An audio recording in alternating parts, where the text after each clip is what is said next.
As long as you leave me enough room to cut us. Stop and you go in here as opposed to where am I, what am I, you take away the external and you internalize that. It certainly worked. We're rolling now. Are there any, what do you think the qualities are that either make yourself or more in general make a good president? I think the qualities that I have is that I was able to contextualize everything that's going on in our industry to some degree. And I'm able to provide an opinion about what it means to me as a broker servicing my customers on what the issue is. What about other people? What qualities did you see other people exhibited that impressed you? That I worked with? Yeah. I worked with lots of really smart guys, and not only technically smart, but have world experience outside the insurance realm and are able to deal with a lot of regulation and government legislation and understanding that. Do you have any particular people that you'd name that you would like to commend? Yeah, the president that followed me, Ted Lewis, was just great at understanding not only how legislation worked, but how legal decisions were made, and he was always current with almost the latest legal decisions, and it was really helpful when we were going through and working for the association on the board. Excellent. Can I just do a political correction? Because I know, Doug, when you were, I think it all was, unless there was all men, I think, at that time, but I'm just wondering, I worked with a lot of smart men and women on the board. Smart men, I said smart guys. Yeah, okay. Yeah, just people, smart people. Yeah. Or men and women, because I think I at your time wasn't. I use guys interchangeably. I understand yeah. that. I do too. There was what was her name? Sharon. I worked with a lot of smart men and women on the board. Let's start off with Well, I worked with a lot of smart people on the board, men and women, and they were great resources because they had a wide variety of life experience, and that works for the board. Yeah, we can cut that. Yeah, we want that. Yeah, that's great. A sense of community, and the word community keeps popping up, not only in your relationships with the clients and your people, but also there's a sense of community within your competitors, within a sense of community of that. I want you to discuss the sense of community throughout both those areas if we can. Both the areas. Yeah, you can separate them. Okay. Let's start off with brokers, the sense of community working. We're lucky in BC because the brokerage force is fairly unified in a lot of ways. We fight like cats and dogs over particular clients, but at the end of the day, they understand there are practical implications to making sure the public's served well, and so are we. So the broker community usually has to get together in order to deal with government or in order to deal with the public or to get the message out about what's important public issues, and that's what we try and do. So first of all, who do we have here? Ralph Libby. Excellent, Ralph. Ralph, when were you president? 1999-2000. Great.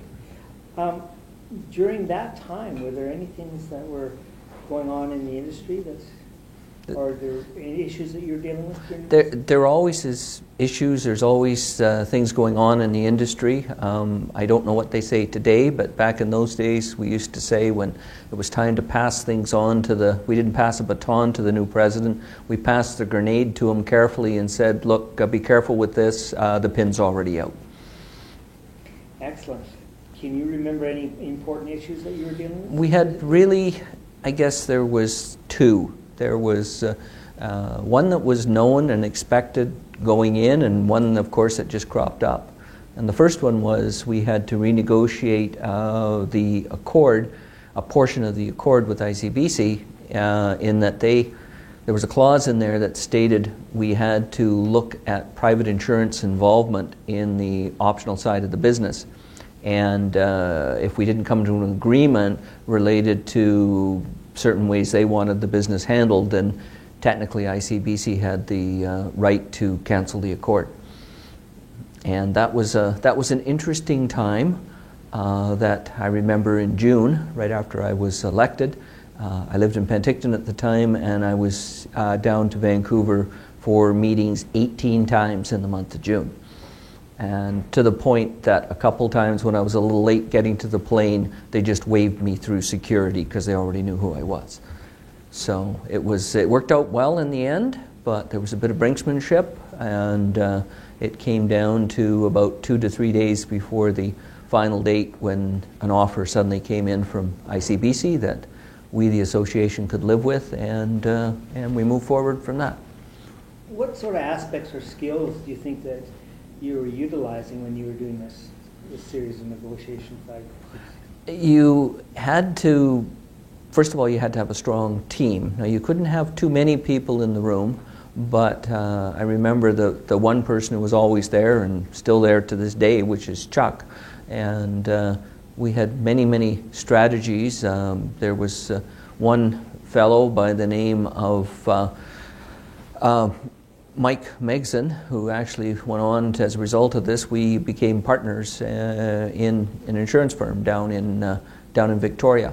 And we had many discussions, and you had to always keep in mind what you were doing wasn't just for you. You were the unimportant part. It was for every broker in the province of BC. And every sales thing you've ever learned, every negotiating technique you'd ever been involved with, you were using. ICBC used to bring anywhere between 6 and 10 people into these meetings at any one time. So you had to understand community dynamics? Yeah, the dynamics were interesting. They knew what they wanted or thought they did, and were pretty forceful in telling us that basically, you got to remember, although we are the brokers and we're incredibly important, ICBC is by law the only provider of auto insurance. So, you know, they kind of carry a big stick. So you can't just bluster your way into the room. You have to negotiate and try to get people to see your point of view and to move on the way you want them to.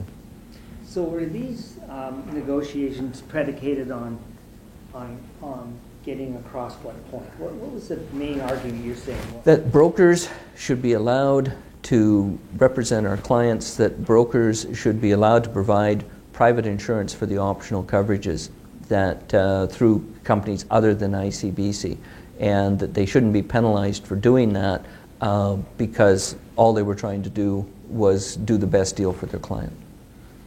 Because really, I guess ultimately somebody said the client really does come first here, and that's your... That's exactly what it is. It's plain and simple.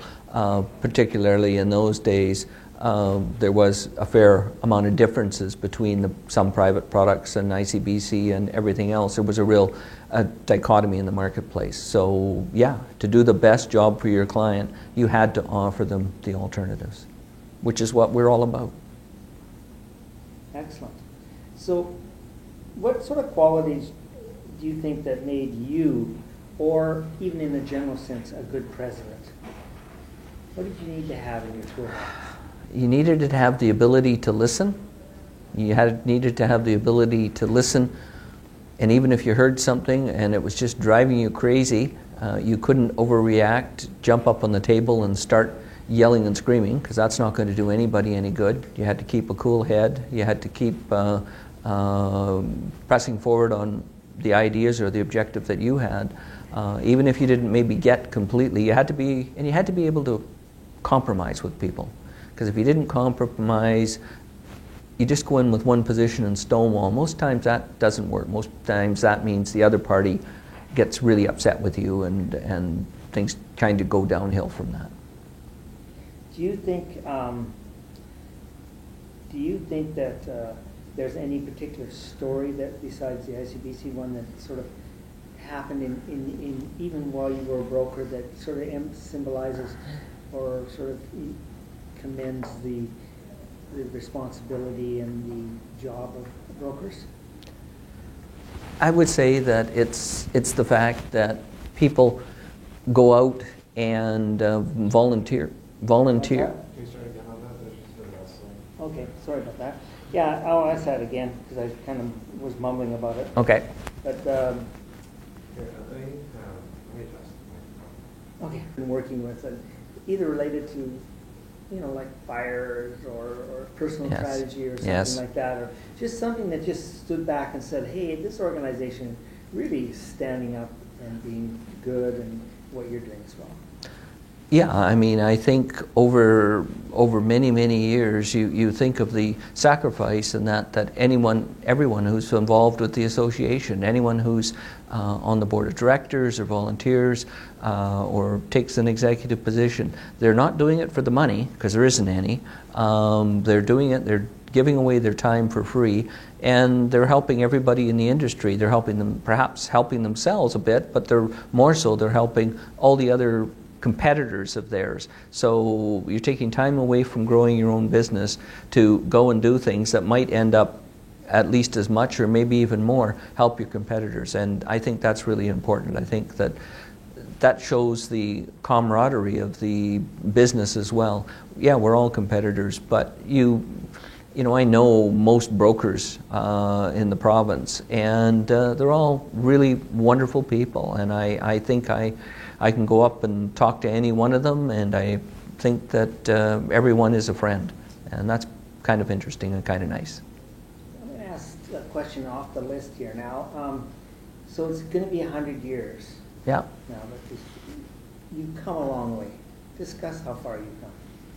Well, I don't know about 1918, but I have seen there was a office I was in where they had their first insurance policy, and of course it was handwritten. I think it was around that time or maybe just a little before. The coverages that were available in those days were extremely limited.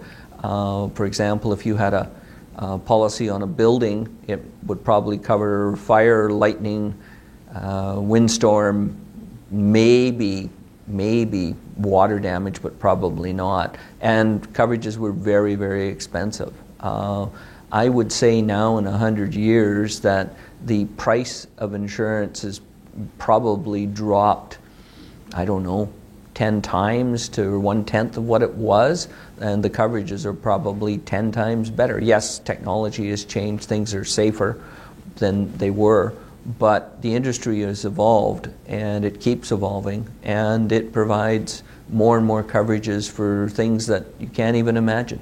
There was no such thing as really cyber liability as far back as even about 10 years ago, and yet it's one of the biggest items right now related to problems with computer networks and people hacking and things like that.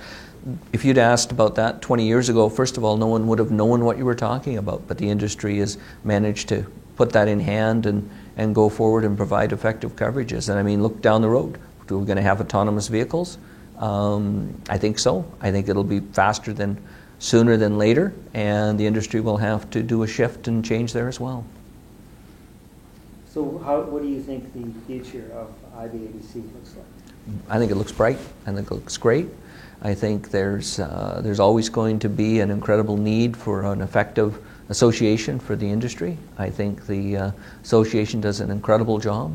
I think that over the last 15, almost 20 years of Chuck being our executive director, he's done an incredible job, and I'm sure, and sometime in the future we'll have another one, and I'm sure whoever that person is, they'll do a great job too. And there's always people in our industry wanting to give back, and I think the future is very bright for the insurance brokers and the association. Okay, I'm going to do some paraphrasing now. Okay. I'm going to pretend I'm a broker. Okay. If I look back over the history of all the years of people dedicating and serving IBABC, it gives me comfort that it will continue in the future, because that's the way it was done in the past. Commitment, devotion, and hard work. So should I be a broker? Yeah. We'll get you signed up. What do you think about that? I think that's very, very well done. I think that's exactly what it is. I want you to see it. I knew you did. So. Serious. All right. Start off with the tough one. Give us your name, please. I'm Fraser Lyle. I was president of IBABC from 2008 till 2009. Great.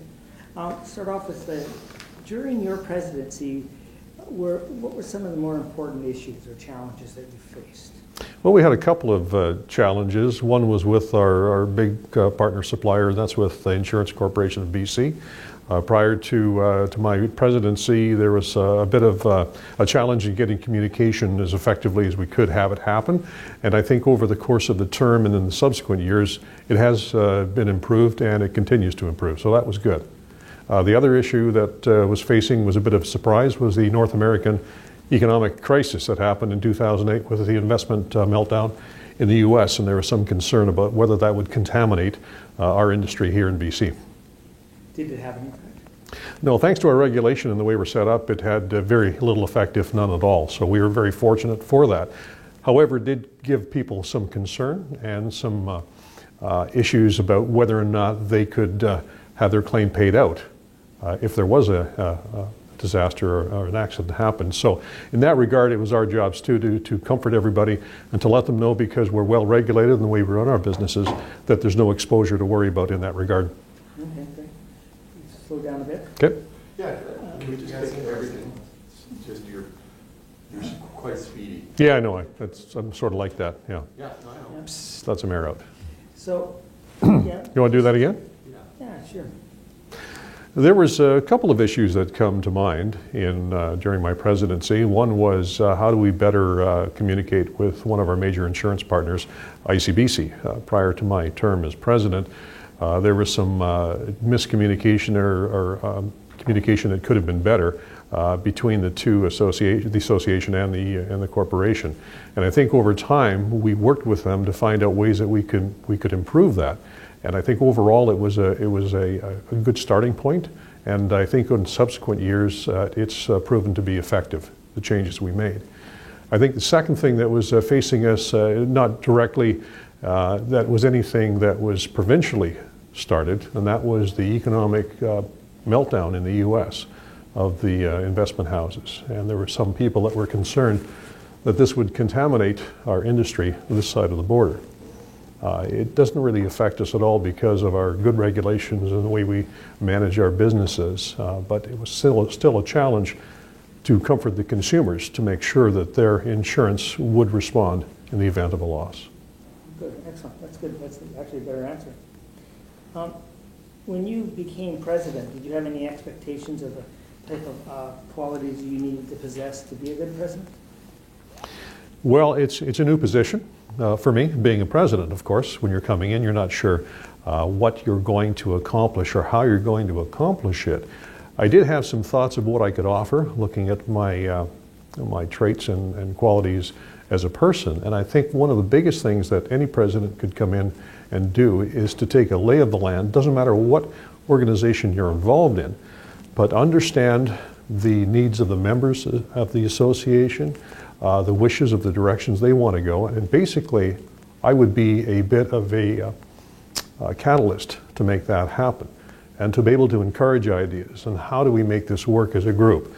And if there is some areas that need some improvement, not to necessarily discard them or dissuade them from happening, but maybe there could be something good to come from it.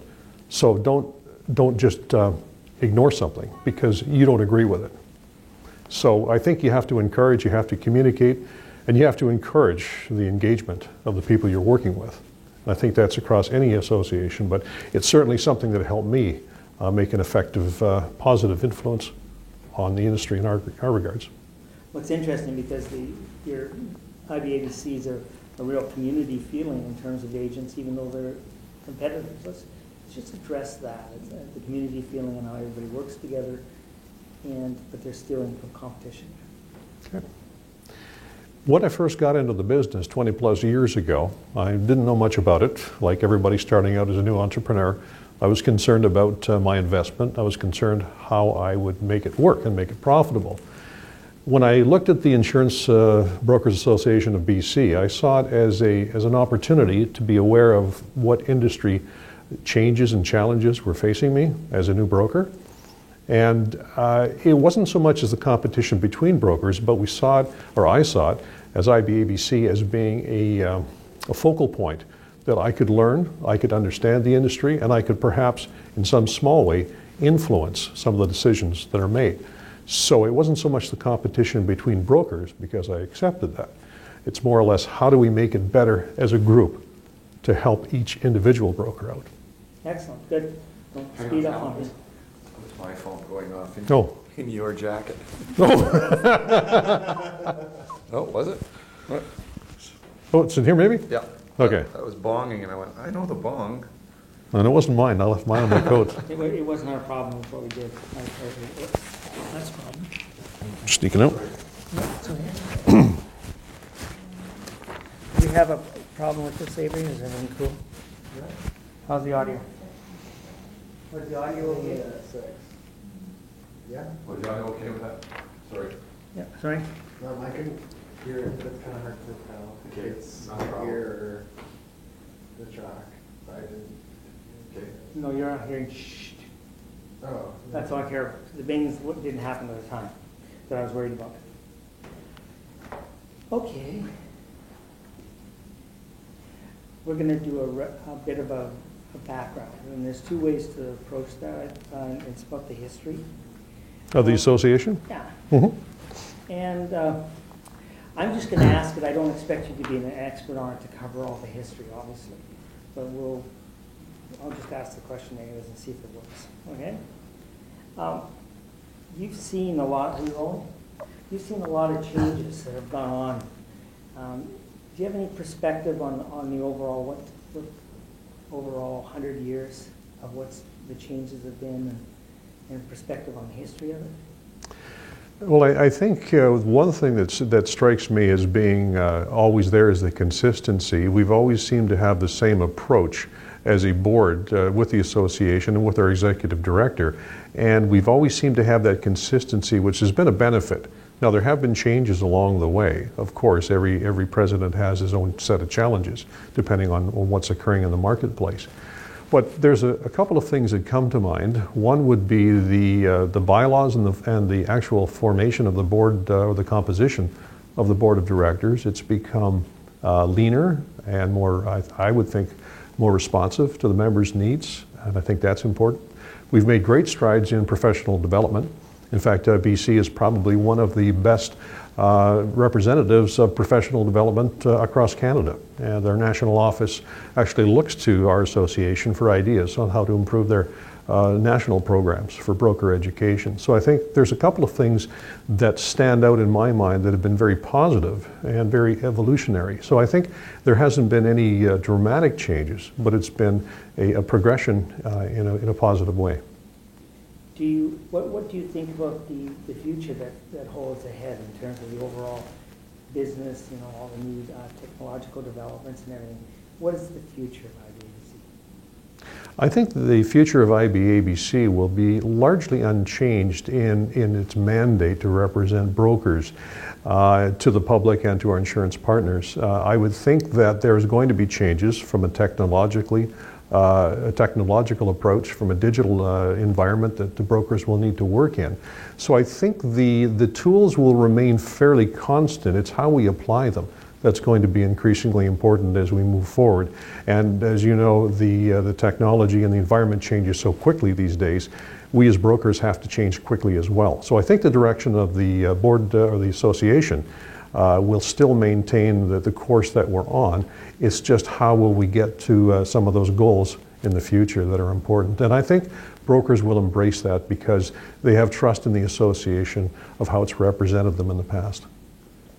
Can we answer that question from the business, from the industry and brokerage? To the existing president and Chuck, because it's the communal knowledge, right? It's the history. On our interview over the phone, you said a really good line. You said, I asked you about to describe the business. And so I'm looking for this line that says, when I entered, as president or whatever, the industry at the time was in flux, right? And it was disjointed relationships, and we really needed to focus on that. Can we approach that? I know that's the words you said, so. Okay. So where do you want to go on this? Just to say what was the industry like when you entered? Okay. I entered the industry over 20 years ago, and at that time it sounded like a good industry to be involved in. But once I became actively involved in it, I was surprised to see how much of the industry was in flux and so many balls in motion at the same time. It was quite unnerving at the time. So at that time, that's when I thought to myself, I need some outside help and some support and some resources. And the Insurance Brokers Association of BC was a good conduit for that for me. So that helped me understand the rationale of it all, and it made sense. It was a coherent industry, even though from an outsider's point of view it didn't seem to be. It's notwithstanding that it was not, but at the same time it helped me understand better, and those challenges still continue, but they're much more manageable now based on my knowledge. So why did you become director or president?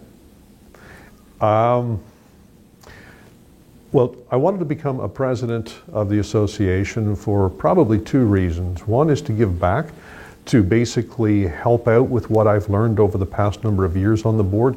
And secondly, if I could pick up the ball from the person ahead of me and run with it some more, give it my own personal touch, and to set certain agendas, and the sense of accomplishment that I was in some small way able to positively influence our insurance brokerage in the province. And that's basically as simple as it gets. Giving back and making a small contribution, whatever that might be. Wonderful, excellent. Okay, I think we're ready for the promo. Yeah. So I'd like you to look into, 2012, 13. do you know, were there any important issues that were kind of at the forefront when you became president? We were involved with ICBC at a higher level in terms of negotiating where they were going, where their future plans were in terms of development. They were now just at the end game of their changes in to their computer system. But at the time I was president, that we were just entering into that phase. I've been working on the project. I'm still on the committee. I've been working on it for 6 years now. So it was starting to ramp up at that point, and we were making sure that the broker's position was represented, and that our thoughts of how the system should work were going to be adequately addressed. Talk about the challenges that were faced towards you. Like, were you comfortable about what was going to happen and with the relationship? Is it a cooperative relationship? Talk a bit more about how you approached the project. Well, I was on the board for about 8 years, and when I first got on the board, the relationship with ICBC was tended to be more adversarial than cooperative. And during my tenure there, it did swing the other way, where ICBC actually started to. Let me start that again. So ICBC started to. I'm trying to look from a very more positive sense. Right. Yeah. So ICBC started to respect the brokers' positions and seek their input, as opposed to arbitrarily handing down decisions and changing systems without having any input from the brokers themselves. So when you overall look at what you achieved, what do you think you achieved when you were president? I made part of my focus was technology. I wanted brokers to start thinking about that. I could see that technology and data and information systems were going to become important to brokers in the future, and that we needed to be starting to think about that. I mean, brokers, there was a wide spectrum. Some brokers were still using faxes. They weren't using email. The computer systems were old. That was part of my mantra, I guess, was for brokers to start thinking about technology and how it was going to improve their lives and become a function of their business. When we look at that, what do you see forward for IBABC and brokers?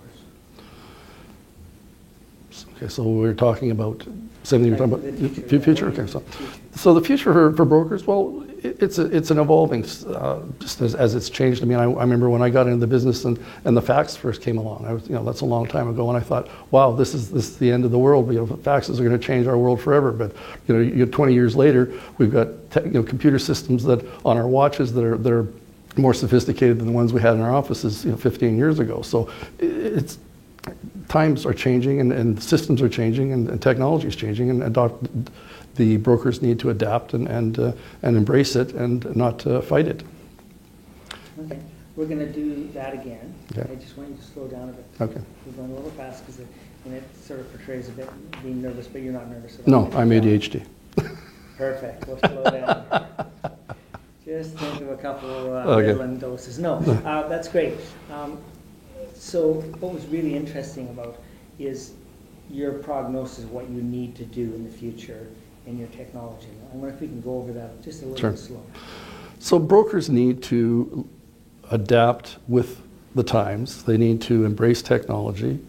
They need to seek out specialists who can advise them on how to use it and deal with it. The Brokers Association can be a part of that. They can certainly help assist brokers who aren't necessarily as technologically driven. But we're going to have to use the technology because our customers are demanding it. They want to be contacted in different ways by different methods. And we have to provide that to them or we become redundant. And it's just a matter of survival of the fittest. If you don't change with the times, you become a dinosaur. But also, but there's also going to be always that one-on-one contact. Well, certainly. I mean, clients still want to be, they maybe want to contact them by email, but they want to know that at the end of the day that there's somebody at the end of the telephone line that is, sorry, do you want me to Yeah. look at you as opposed to the camera? Okay, I thought I had it backwards. Okay. So, Take a breath. yeah. That's it. You're doing great. You're just going a little fast. I can't. A little fast? Okay. And I Slow down. have to cut and clip between certain things, and I Okay. gotta go, he's talking to that. Okay. I can actually slow you down, but that's a Yeah. well pitched too, but I'm not gonna do that. All right. So let's go over that again. Sorry, so we're That was back to what,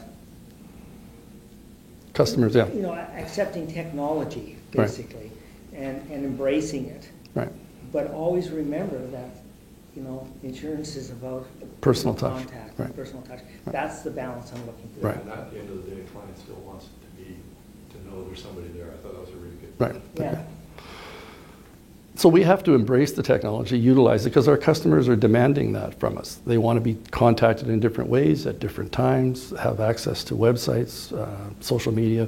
There's a large spectrum there. When you're talking millennials versus the Gen Boomers, there's different aspects of how they want to be contacted. At the end of the day, though, they still want to know that they can pick up the phone and contact somebody and know that there's somebody there at the end of the phone to talk to them, as opposed to punching online and having no idea what you're actually buying from a direct writer. I mean, the price may be better, but are you really well served by the product that's being delivered? Because it's not only in selling too, it happens when they have to make a claim. Well, that's the biggest issue is people don't know what they're actually buying, and some of these products you don't even. I went online for one product just to see what it was about, and I couldn't find out how much the earthquake deductible I was actually going to end up with until I actually bought the product. So how is that of any service to a client if you don't actually know what you're buying until after you've actually paid for it? Okay, good. Wow, that's a great line. Okay, we're going to go back. You know, I've been in the business a long time, and so it was, far different from what it is now. And then I've gone up through the technological age and seen the advent of computers, how they've had an impact on our business, and the programs that we're utilizing. When I became president, sorry. Let's start again. Yeah. Slow down. Slow down. Okay. Slow down. When you first started out, what was the industry like? It was far different from now. People were, it was much more customer based. People wanted to meet with you. They wanted to sit down and talk. I did a lot of, as a salesperson, I was out and doing a lot of deliveries to my customers, sitting around the kitchen table, talking to them, developing those relationships, which I still have today. I have people that I'm still dealing with 30 years later, and I'm now dealing with their kids and their grandkids. Today, life is much more rushed, so they tend to be less receptive to sometimes that sort of sales aspect, but at the same time, they still want you to be there when they need you. And I guess that's the biggest change, is that they want to make sure that they've got the advice, but only when they need it. As president, I got involved because I've always been a volunteer person. I think insurance brokers as a whole are very giving people and care about people, and that's I guess part of it. I coached fastball for 18 years, and my tenure in there sort of ended, and so I looked for something else to sort of sustain myself in terms of my volunteering, and the Brokers Association was something that I looked at and said this is something I could contribute to. Fabulous. Fabulous. Now, in terms of, there's a real strong sense of community in terms of like a broker and how they fit in the community. Can we discuss that? Sure. Well, I think and statistics show it. Our brokers have always been very giving and caring people. In fact, my business card says community-minded, customer-committed, and I feel that's the way I treat my customers and treat my business. We're involved in the community. My wife is very active. She's a school trustee. We've been on numerous boards. We've participated. We're on Rotary. The kids' bands, coaching their basketball teams. We've always been very active in that, and I think brokers tend to be that way more so than the average person in the population. And it's the type of people that are drawn to our business because they care. They want to help people. At the end of the day, we're there to serve our clients and to do good for them. Excellent. Good. Yeah. I'm going to be at our convention in May of 2018 to help us celebrate 100 years of the insurance in BC. It's been a great industry with great people, and we would love to see you there. Much better. Let's try once more. Well, memory is a bit tricky, but certainly you had to be a serious contender to be a good broker, and you had to just have the client's efforts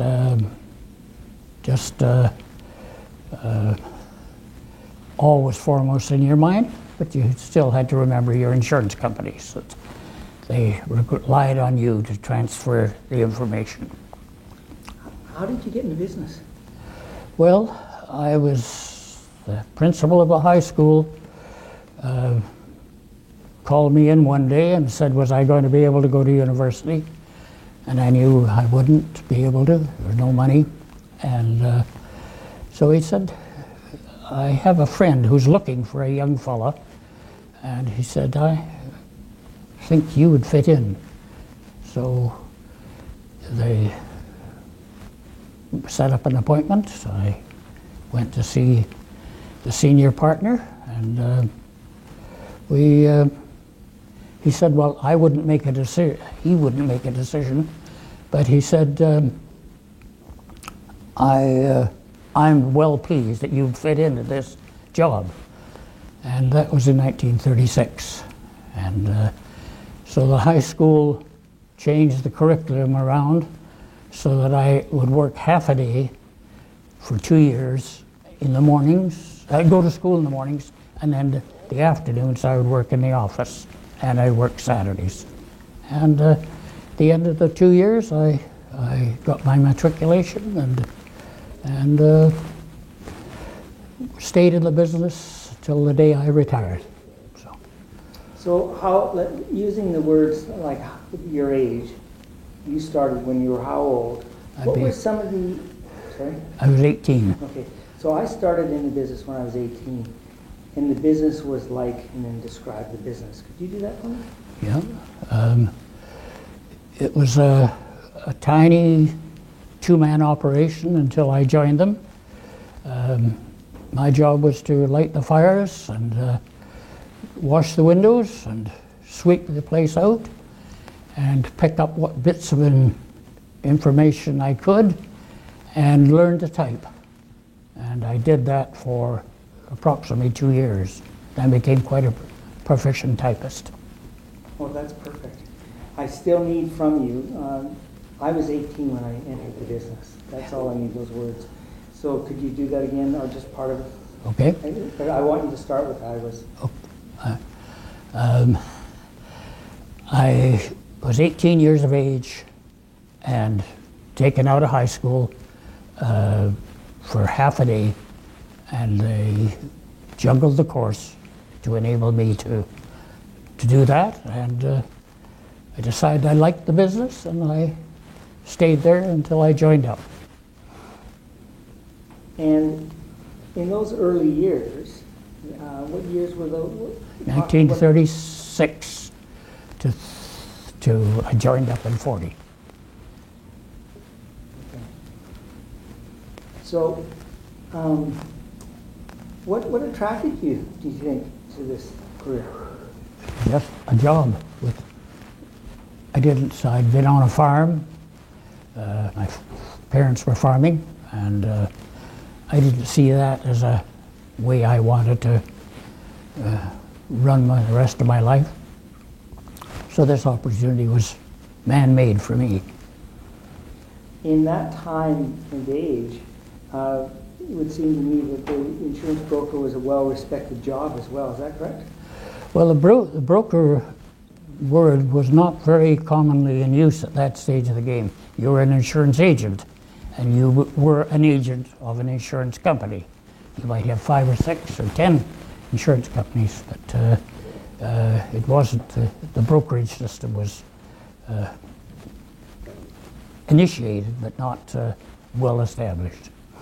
So how were you accepted in the community? How did the community accept you?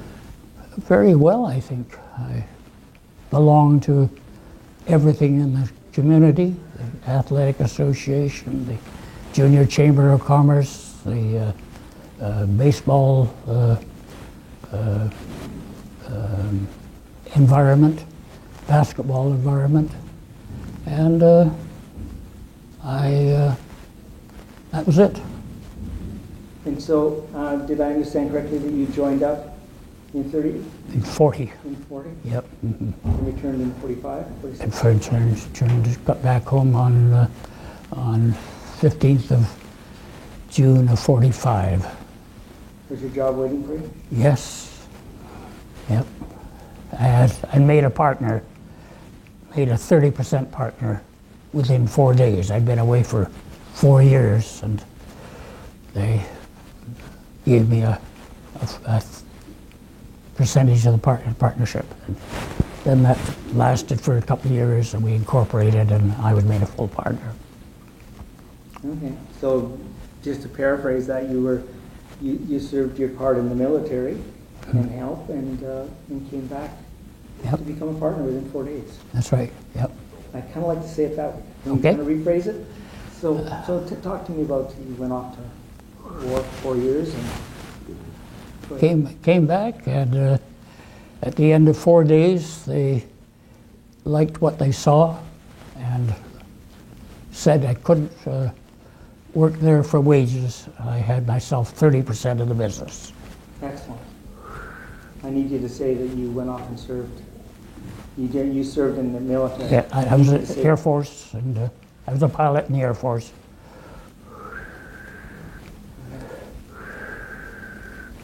Okay, good.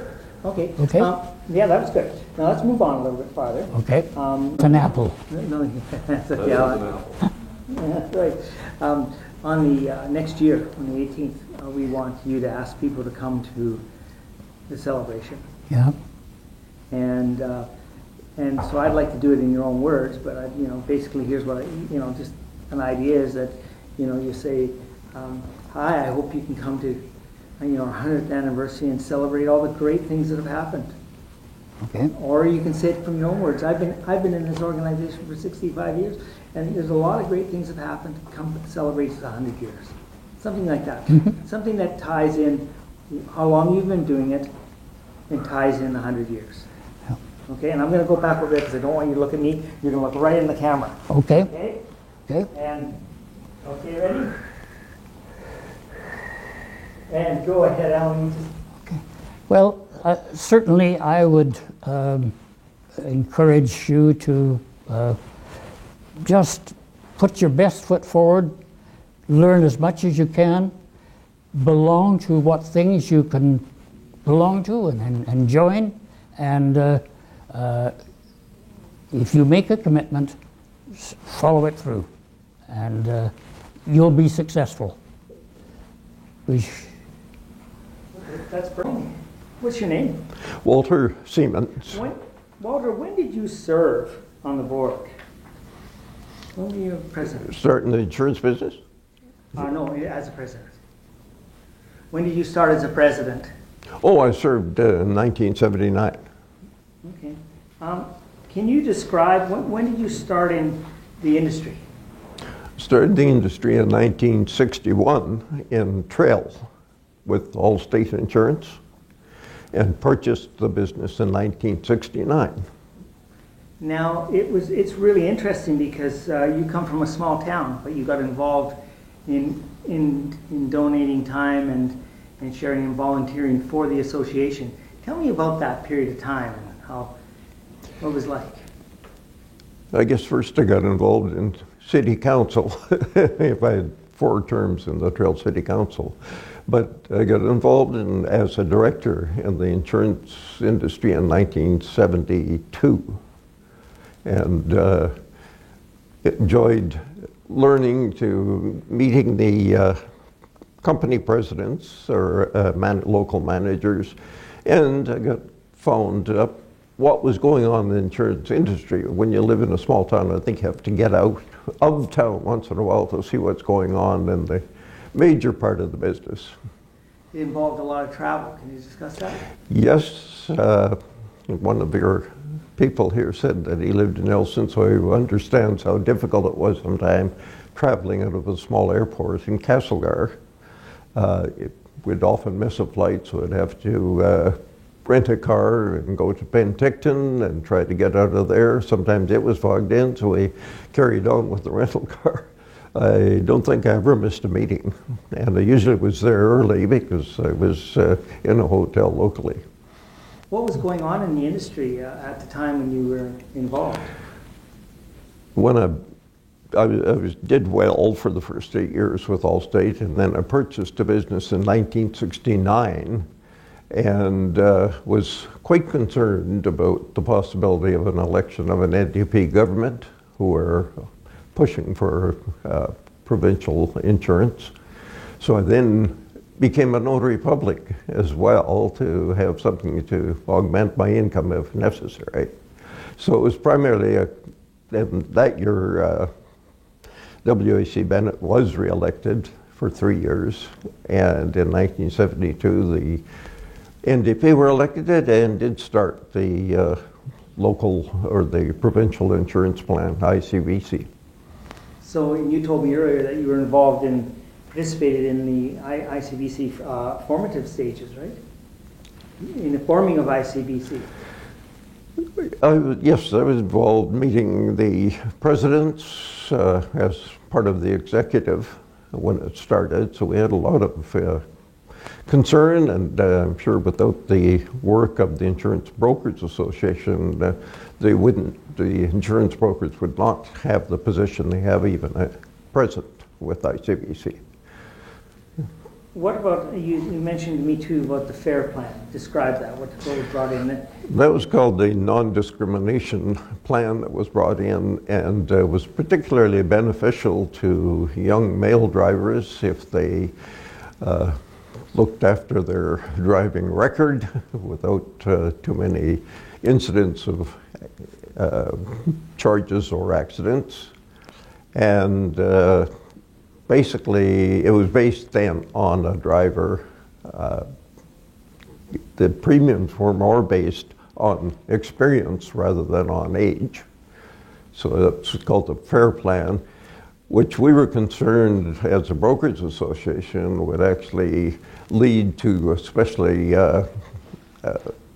accidents that wouldn't be reported. So that they'd contain hit and run accidents. I'm sorry, we've got to get going here. On hit and run accidents would be more likely because there's such a big charge for having an accident in those days. I would look at it most as being a distribution of the insurance dollars from the older drivers to the younger drivers. So you were, a bunch of things, you were concerned with the approach and your work towards standards and your ever-changing coverage. You mentioned that earlier. Is that true? Changed coverage. Yeah, you were actually concerned about the approach, like the regulation of things that were about to happen. Like the government was suggesting that they were going to get involved in insurance company entering retail delivery. I mean, there were a lot of different topics you were dealing with, right? Oh, yes. And did you serve on different committees, and that's how you were able to have influence on outcome? Yes, both in the when you went through the brokerage executive and presidency, you dealt with the insurance companies locally got to know the managers and had some influence there. And of course the ICBC, which had become quite a big single organization where they were going to be able to run things far better than the private companies. And I could tell you, could go into long spills about what I found out about that. I didn't find them at all efficient. So in the future, we're talking about what is the future of IBABC and some of the challenges. What do you think those challenges are?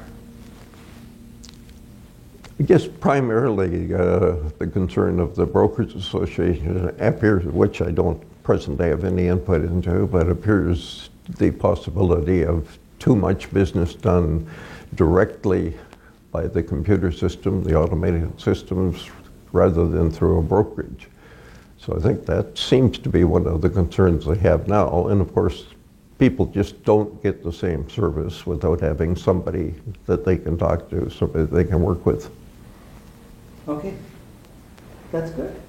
Yeah. First of all, who do we have here? Diana Johnson, Okay, Diana, and where are you from? South Surrey. Great. That's where I live. Yes. Okay, Where do you work? South Surrey. Oh, worked out well. That's fabulous. Here's one. When were you president? 2013 to 2014. Great. Let's start off with, what do you think during your presidency was the most important issue that you dealt with, or challenge? Through my presidency, it was the upcoming accord, renewing the upcoming accord, which is an agreement between the Brokers Association and ICBC and QISA to continue to deliver the product and how it's going to be delivered. And ICBC was moving to a new platform. They were still using old technology, which was 30 plus years old. So this was a huge change. And so a concern of the brokers was looking at direct, ICBC going direct. And at the end of the day, regardless of what direction ICBC is going to go in, we always want to make sure that we're serving the consumer in the best way possible. So the challenge was looking at maybe negotiating a longer contract with them, so to give some certainty to brokerages and brokerage owners when they have leases that are 10 years or more, and looking at staffing and their whole business plans, and also being able to help with transition. So traditionally the contracts were 5 years, and so they had a brainstorming session at one of our executive meetings, and I said, why don't you ask for a 10-year contract? And they came back and they actually got an 8-year contract, because a dear friend of mine who's been in the brokerage business for many years has always said, if you don't ask the question, you won't get the answer. Why initially did you decide to be a president? It was a bit of a personal challenge. I always believe in life and I think it's indicative of the brokerage community in general, contributing back. And I've contributed back in various ways in my personal life. And I think if you have the opportunity, it's incumbent on you to contribute back. So on a professional level, the fact that we're a smaller operation, I think you have an opportunity to be able to connect with people more, and you learn about the bigger picture. And I just felt it was a tremendous opportunity. And as a female, there had been only one female president in 78 years or something, so I was the second female president. And I feel really proud of that, because I had a lot of younger women come up to me and say, thank you for doing this. And I had a lot of brokers that came up to me that were smaller brokers and said, we really appreciate that you're involved. So if you can also be a role model, and I've had some very good mentors during my years as an insurance broker. So that's why. What were the people like that you worked with? On the board? Yeah. Fabulous. They're just a really fabulous group of people. And to me, being involved on the executive and becoming president and going on to the national, it's like almost like you get to earn your MBA in insurance, because you're surrounded by a lot of big brains, I like to call them, people with vast amounts of experience and maybe different experience than your own, and it's a learning opportunity. So, you know, just really dedicated, committed individuals that are volunteering their time for the betterment of the association and ultimately, at the end of the day, for the general public, the consumer. If you had advice for incoming, what do you say to them? I'd say there's a lot of heavy lifting, and you have to be committed. You have to look at the big picture, and you know, it's a continuum. You're part of a chain of events that when you become president, there's usually like a ticking time bomb. Something comes along that wasn't anticipated, and so you're seeing things through from before, and then you're passing the baton to the next person, and there'll be issues going forward. So you're a piece of the puzzle.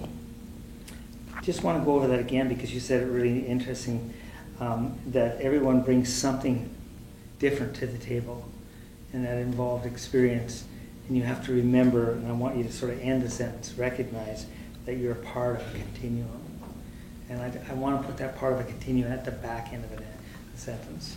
So in reflection of, what is the bigger picture? Became a director and got on the... Oh, I'm sorry. Looking down. Became a director. One of the things I did really promote was that the directors, after a meeting, would report back to their districts, to their areas that they represent.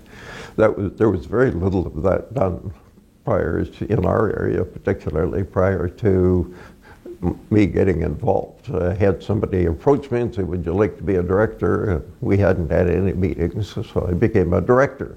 But after becoming a director, I did promote more cooperation and working with local insurance brokers, that they would work together, understand each other, and have a better relationship than they had had. Seems to me, though, that from getting to know you right now, you've developed a lot of long-term friendships, cooperation, and good friends in the whole thing. Let's just talk about that. I want you to talk about the friends that you've developed and the connections you've made. You're speaking about names, or? Yeah. Well, some of the interesting things that happened were some of us from outside of the Lower Mainland stayed overnight, so we met with each other and had a great time. One particularly was Tom Norton from Prince George. I'm not sure what but you can cut out anything you want here anyhow, but we stayed at the Georgia Hotel, and there were quite a few ladies of the night working outside the hotel, and we'd go out for a walk, and we passed one and grab each other and keep away from the temptations they would suggest, although I never had that temptation. But so that was a very good relationship that we developed. Another fellow from Prince George, unfortunately, the director that passed away some time ago, Clyde Porter. I think what I'm looking for is something like, and I'll give you an example. You know, I'll pretend I'm you, okay? Over the years, we all worked hard together, but we developed these really incredible friendships and relationships that we still carry today. That's what I'm looking for. So, all these friends and relationships and stuff, do you still carry them? Are they all your friends still? Yes, it's surprising though how quickly the years have gone, and the people in my age group are not quite as active anymore, most of them, but they were good friendships when we did work together in the brokerage, as say, both locally and through the association. I particularly promoted the fact that the agents in the various districts of the British Columbia should be well represented on the brokerage committees, but also hear about what was going on if they weren't directly represented themselves. Okay, great. Can I get a little sip of water? The bigger picture when you become president is you have to put your personal beliefs aside at times. What you decide on as a board, that becomes the decision going forward. And you always have to keep in mind what is in the best interest of the association, and also that you're part of a continuum. So everybody has egos, but you have to put your ego aside and do what's best. Perfect. Perfect. Well done. Let's go back and reflect just a bit. When did you enter the business? I started the insurance business in 1979 in Ontario. I was looking at going to university. All my friends were going to university or college. I wasn't exactly sure what I wanted to do, so I thought maybe I'll go and work for a year. Like most people in insurance, they kind of fall into it. I got a job with an insurance company in Toronto, and I was so excited about getting this job. I didn't even know the name of the company the first day.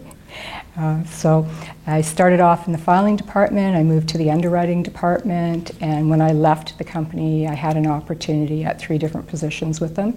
And I still have friends today that I met back then. And I think that's part of being in this business is, you know, it's a very small world when you've been in it for a long time. And I find that because people really do a lot of work together and you sort of have the same values, that there's lifelong friendships that are made. And I've seen that time and time again with individuals because it's really a people business at the end of the day. So from 1979, what were the aspects that attracted you that you said, hey, this is cool? A job, number one. Yeah. That was it, you know, initially because I really didn't know about insurance. But I found, you know, getting into it that there was a lot of opportunities to learn and to progress and to grow. And so I went from working for an insurance company and then I went to work for a large broker in Toronto. And it was great because they had an affiliation with a German brokerage, so we'd have people coming over from Germany. They had a connection with Lloyd's of London.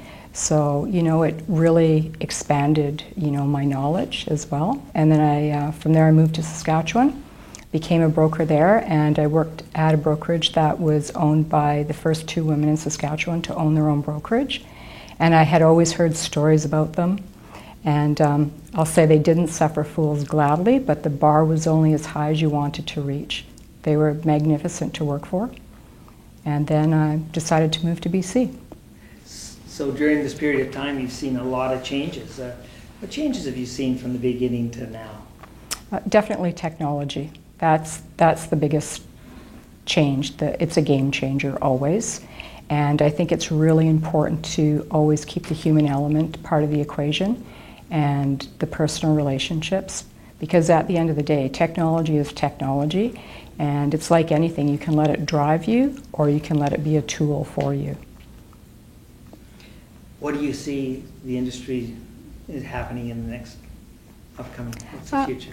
Typically, there's a lot of uncertainty, you know, in some quarters. You know, people sometimes focus on the technology aspect of it, but I think, you know, a bigger issue for us, particularly in British Columbia, is earthquake. And how we're going to deal with earthquake, both in educating the consumer and also in bringing all levels of government together and how is this going to be paid for? Because, you know, they've done studies, they have a lot more current information available, and it's no matter if there's an earthquake, it's when there's going to be an earthquake. We're overdue for a big one, and it's a huge concern, particularly in the Lower Mainland, because there's so many high-rise buildings, stratas. Over 25% of our population live in stratas. And there was a committee that was formed, and they found that 50% of people that live in stratas. Is that me? Yeah. I'm sorry about that. It's My okay. God.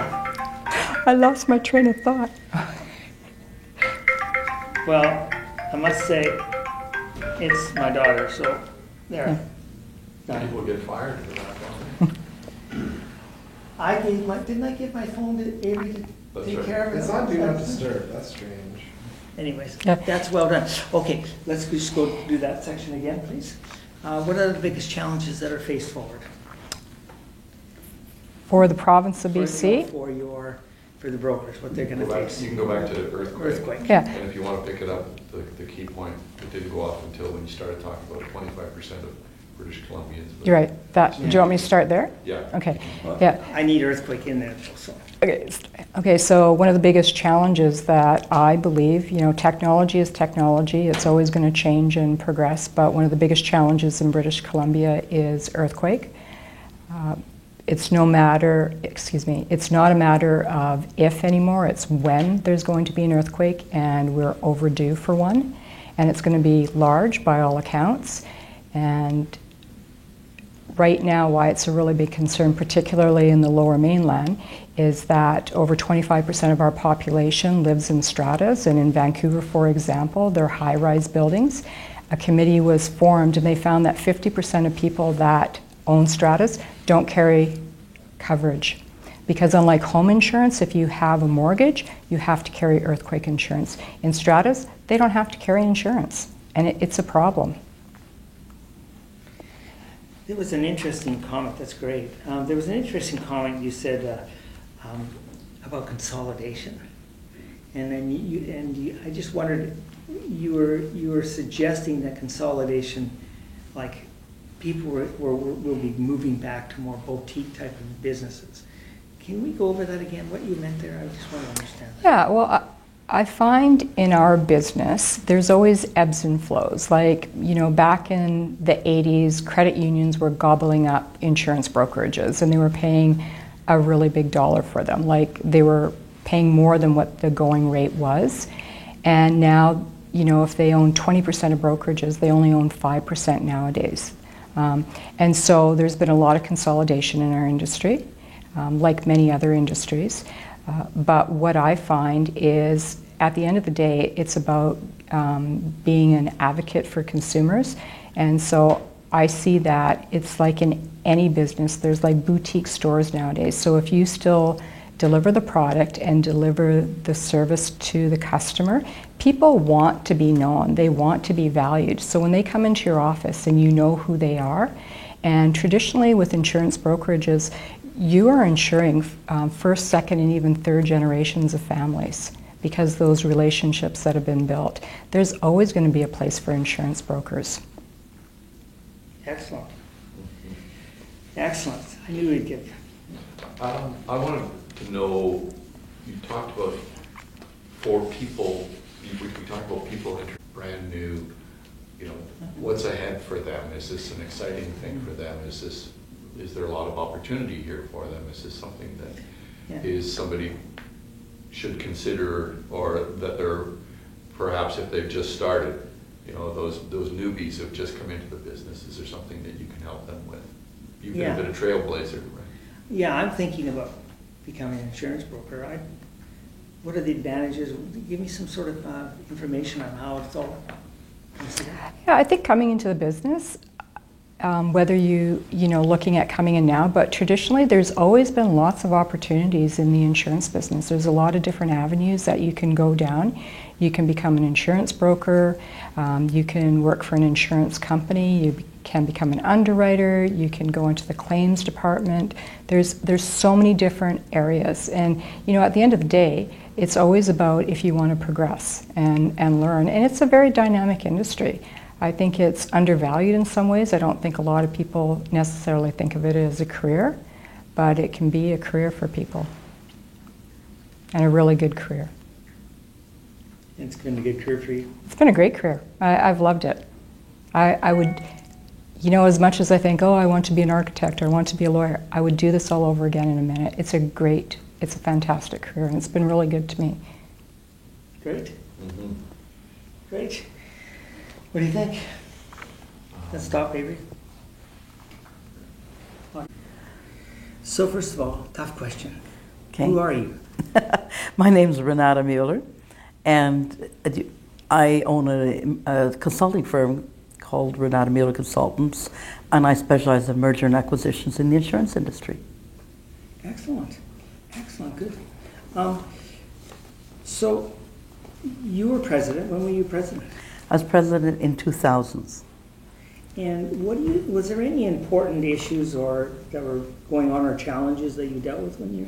Well, I think the most important issue at that time was the renewal of the Accord, which was being renegotiated with ICBC on behalf of the brokers and CUSA. And that was a big role to play to get it concluded in that year. And was that a team effort? Were there other people? Well, there was a team effort. We had a group from the Insurance Brokers Association. We had CUSA at the table, and of course ICBC. So it was a negotiation process that took a number of months. And what is your feeling after that whole thing? Is there a sense of satisfaction or completion? Or how It was very successful. We achieved what we wanted to achieve on behalf of the brokers who represent ICBC and distribute their products. So a lot of it, so the center of your whole argument or thing was really the client in response. Ultimately, it was for the benefit of the clients, absolutely. Okay, excellent. What do you think are qualities that you possess or people should possess to be a good president? Well, I think it's very important to, as we call it, have a little skin in the game. I was the brokerage owner, president of my company, and I'm representing all brokers when I become president and doing the best I can representing the industry as such, whether it's within the industry or externally with interviews and publicity and so on. Do you think, let's go back just a bit. Mm-hmm. When did you enter the business? Well, I entered the business in the 80s. I'm actually a chartered accountant by profession, and I was arranging the sale of the business for my parents and I ended up buying it. So I became a broker. And now you've seen a lot of changes throughout the period of time. Can you discuss those changes from the early 80s to the present? Well, I think a lot of the changes now are the technology-related changes. Nowadays, of course, we're all relating on technology. We're relying on simplicity in providing product to the consumers through the internet, through their iPhones, through their iPads. And that is a huge change. It's a completely different mindset on how to sell the product and how to educate the public in the insurance policies and give them the knowledge they need to make these decisions. Are there some values or some common interests that still remain constant throughout that period of time? I think the most commonality really is servicing your client. That is the whole role of the broker, is to provide the servicing ultimately at the get-go when they get their first policy and when they have a claim. The interesting thing is that, and we just talk about the relationship between the brokers and all your team members, it seems a lot of community about us and stuff like that from people that are in competition. Well, there is always competition. I don't care what business you're in, you're going to have competitors out there.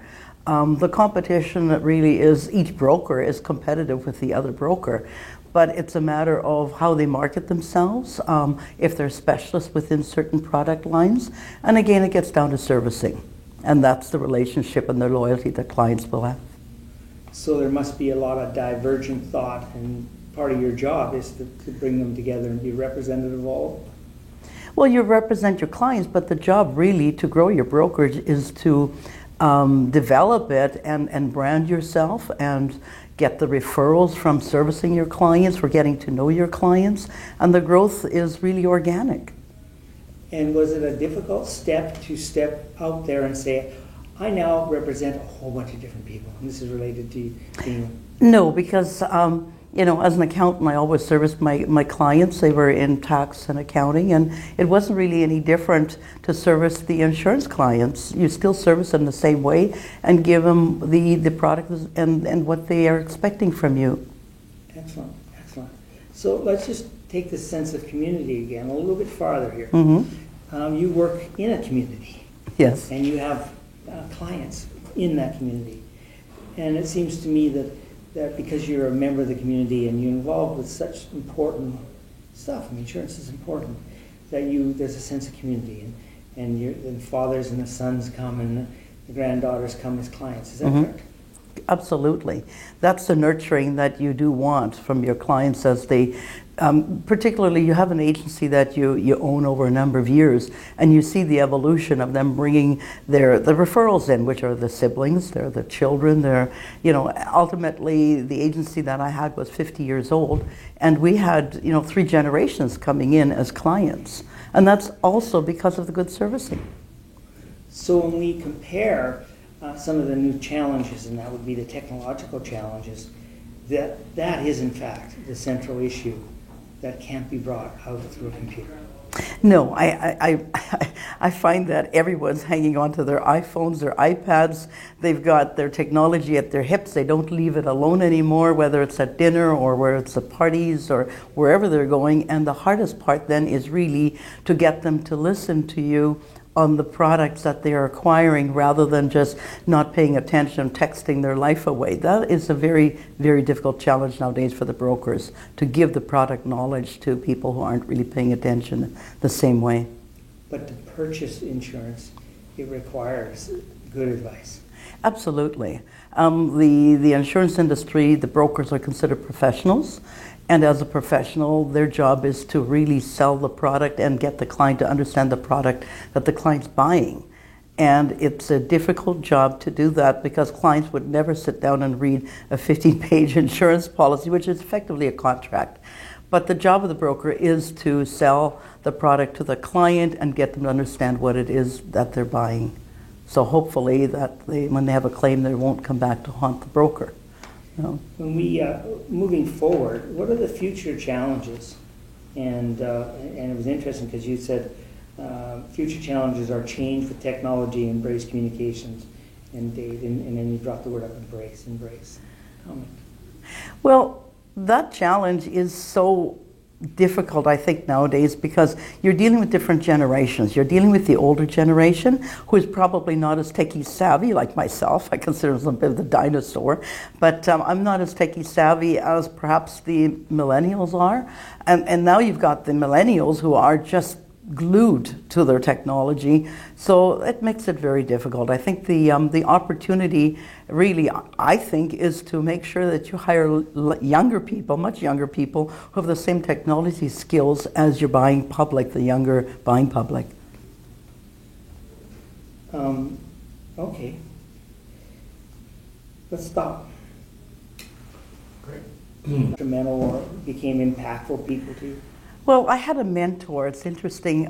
His name was Jack Hamilton. He was the executive director of the Insurance Broker Association, and he was the one who actually, just after I bought the brokerage, he was the one who moved me forward to become the first female president of the association.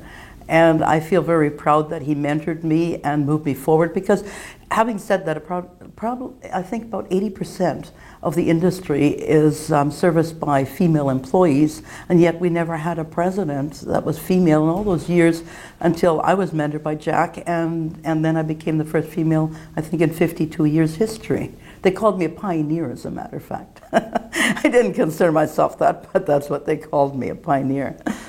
So in terms of how was it met after you've done your term as a president, how was it met, the fact that you were a woman and you were successful? Well, I'd like to think I'm a role model in that regard, and I'm very happy to say that we now have had 3 female presidents. The current one is a female president. I'm very pleased to see that women are actually coming forward to take on the challenge, and our board of directors, I think, is skewed more. I think we have 10 females and only 10 males, approximately. So we're skewing it in the right direction, in my opinion. Good. Okay. No, that's great. I'm glad we got that part. Yeah. I'm glad we got Kind of that part. slipped me. I was looking at that, and I just, one more thing. Oh, We want to okay. do a little promotion about the gala, the 100 years. Oh, yes. Yeah, and what we'd like to and we'd like to say it in your own words. You can do whatever you want. You can make all kinds of- Don't ever say that to me. Yes, you can. Do whatever I want. You Uh-oh. can say whatever you want, do whatever you want. We're hoping that, first of all, for us, 100 years is important. It's important to celebrate, and it's going to be great. There's great things going on, and we want you to come. And it's right to camera, this one. And it's going out to the brokers to get them to come. Okay. So you'll do it right to camera. I'm going to leave All right. because All right. I'm and the gonna reason talk I'm going to right- leave is not because I don't want to hear what you said, but as soon as you finish, you'll look at me and say, "Did I go okay?" So just keep on the camera. Just go hide with a yourself. Nice smile. Okay. You can go whenever you want. So we are going to be celebrating next year the 100th centenary, actually, of the Insurance Broker Association. And I'm going to really ask you all as insurance brokers, one, to attend this gala. It's going to be fun. We're going to have all sorts of events. We're just in the planning stages, so it will be, I think, executed as a first-class 100th anniversary. Who knows how far-reaching? It'll be interprovincial, and invitees and so on. But one of the things I really would like you to, as brokers, owners, and managers, to promote it to your staff, because I've attended probably 20 plus conventions at the Brokers Association, and I find quite often we do not have the support staff or enough of them attending at the conferences. So this is my ask, is that you please bring as many staff members as you can to help celebrate our very successful insurance industry here in British Columbia. That's the last staff. Yeah. Yeah, and this might run 6 months in front of, so I know we're 18 months out, but this might run just before. Okay. So it's our 100, if we can get a little shorter one that just says, Yeah, we need a shorter hi, it's Renata. Our 100th anniversary is coming up really quick. I'm going to be there. Okay. I'll see you there. Okay. And we've got the long one too, that's great. Okay. Hi, it's Renata. I'm an insurance broker, and we have our 100th anniversary of the insurance brokers industry coming up. It's a centenary, and we want to see all of you, all your staff, everyone attending. Perfect. Perfect. Done? Question? Is centenary? Yeah. It's a good word. Centenary. You didn't like centenary? I don't know. I just want to make sure it's a good word. It is a word. It is. Okay, good. Centenary or centennial. Good. Yeah. I like it. Okay, we're I just done. was being